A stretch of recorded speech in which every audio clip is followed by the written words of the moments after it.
So on the surface at least, things have been pretty quiet here in Fairview over the past couple of weeks. If you've been watching some of my recent videos though, you'll know that's because I was away in the US and Canada. So lots has been going on in the background. Let's crack on with today's video and see what's been going on.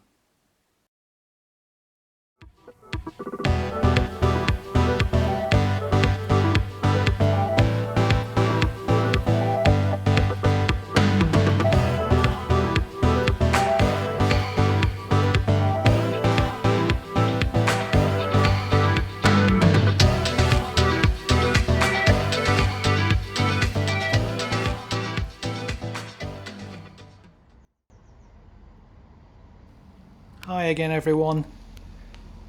Just before we get properly started with today's film, I just want to make one thing perfectly clear, which is that despite the title of the film, absolutely no surfing was involved during my trip to the USA and Canada.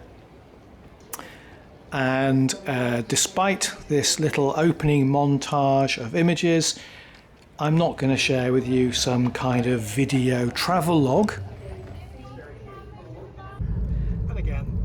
So what do you do when you get the chance to spend a couple of weeks in North America, albeit for work, but you want to really take advantage of all the opportunities that such a trip gives you?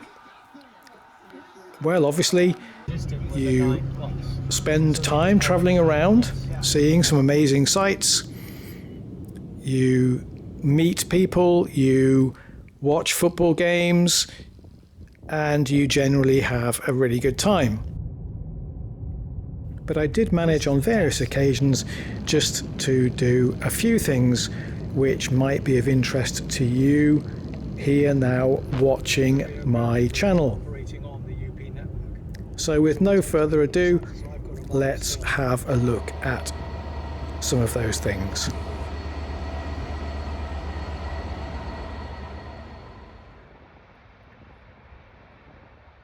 So the 2 weekends that I was over in the USA, I was able to travel around a bit. I was staying with my cousins and we were able to go and do some trips which occasionally at least involved some railfanning.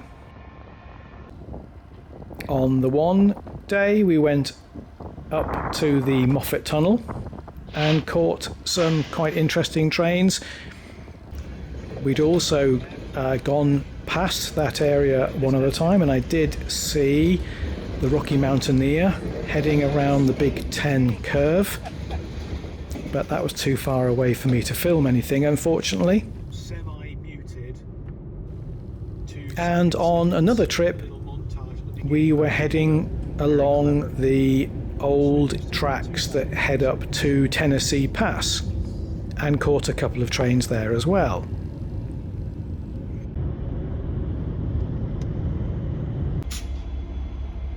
While I was in Canada, I just had a few days in Vancouver and so was able just occasionally to have a look around some of the railway related areas down at the waterfront and near to downtown Vancouver. So not very much really, but at least I was able on a couple of occasions to get up close to some of the locos and some of the trains that I model back here in the UK.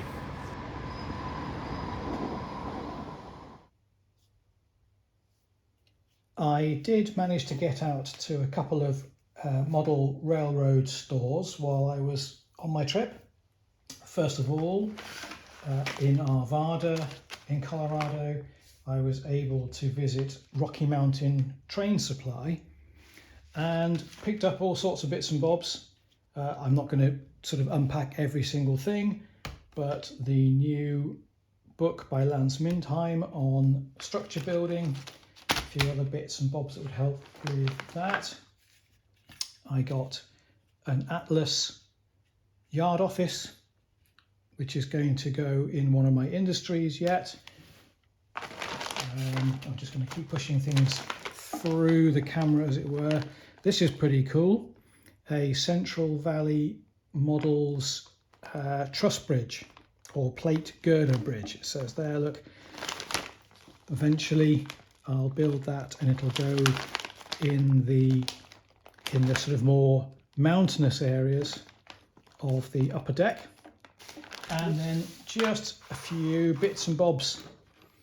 Some I've already opened now. Mac rail detailing parts with things like end of train devices, and crucially perhaps some supplies of KDs, which you can get here in the UK, but they're not that easy always to get hold of, and they can be very expensive.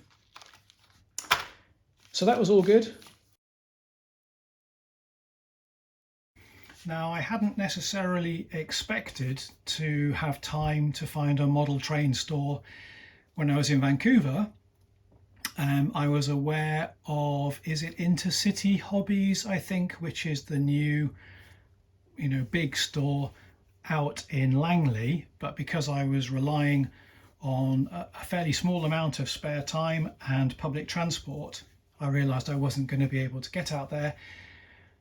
But then quite close to the area where I was staying, I found a small model shop called Magic Box Hobbies, which focused, to be fair, on military models and radio controlled cars and the such, but it did have a small model railroad section. So I was able to pick up this Athearn TTX T-Box boxcar. So that was good. Slide that along and then bring in the pièce de la résistance. As I say, not even expecting to get to a model store in Vancouver, I was delighted to find two of the Walthers Union Pacific business cars for their business trains. So first of all, this diner and viewing car, which I picked up new, but for 129 Canadian dollars. That's a really good price as far as I'm concerned. I've seen these for sale in the UK for £200 sometimes, so that's a significant saving. But even better was that I've also been able to get the what do you call it? I'm not sure what the name is now, I've just forgotten.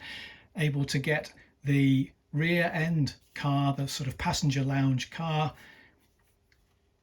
as a second-hand model for the equivalent of £35, which really is great value.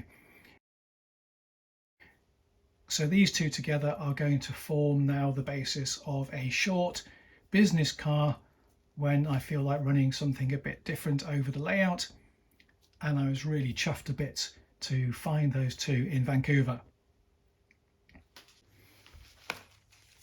And then just finally, for this section at least, because I knew I was travelling out to the States, I did actually pre-order some items which I had sent to my cousin's address. As you can see, first of all, a range of different stickers from Smokebox Graphics. This is a company I've heard lots of modelers talking about. Just patches to change the numbering on cars and things, various liveries of stenciled numbers. Yeah, you get the idea. All kinds of bits and bobs that are going to keep me going for quite some time now with this. And also people have talked before about the quotes real reflector strips. And then last but not least, I had ordered another of the Late Night Hobbies building kits. This is a relatively new company. I've built one of their simple structures already, but this one I've got a very particular idea in mind for it, so this is going to feature in a video quite soon, I think. They're great kits, good value for money, so very pleased to be able to pick that up as well. Okay, just let you know because you're doing stuff there. But finally, one real highlight of my trip, certainly from a model railroad point of view, was the opportunity to visit John Parker and his magnificent Fall River Division layout. I've mentioned John's model railroad before as being a particular inspiration to me, so I'd reached out to him a while ago and was really thrilled to be able to spend some time at John's house just looking at all the amazing work he's done on the layout so far, studying some of his scenic techniques, looking at areas which aren't quite finished yet, which John is still working on, which I found quite interesting just to see how he's progressing with some of those things, meeting all kinds of really interesting fellow railroad modelers, and best of all, I got the chance to operate one of the trains, a Union Pacific reefer train, across the layout.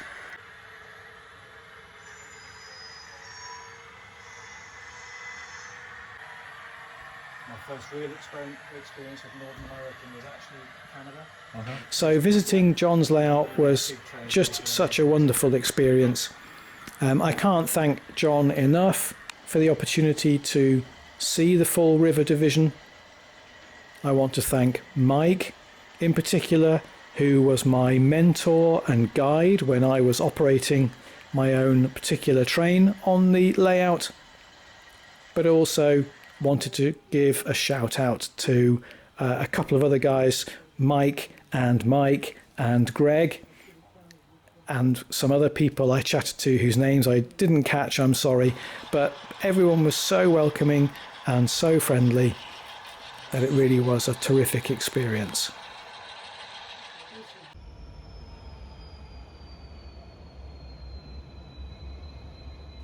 And what all these different experiences mean is that now I'm back home in the UK and really fired up with enthusiasm and inspiration for the coming winter months. I'm really fired up to crack on and get all sorts of things tackled now on my own layout. And I hope that I'm going to have loads of progress to share with you in my upcoming videos. So that's it for now. I'll wish you happy modelling, and I'll look forward to seeing you again soon. Thanks very much as always for watching, and bye for now.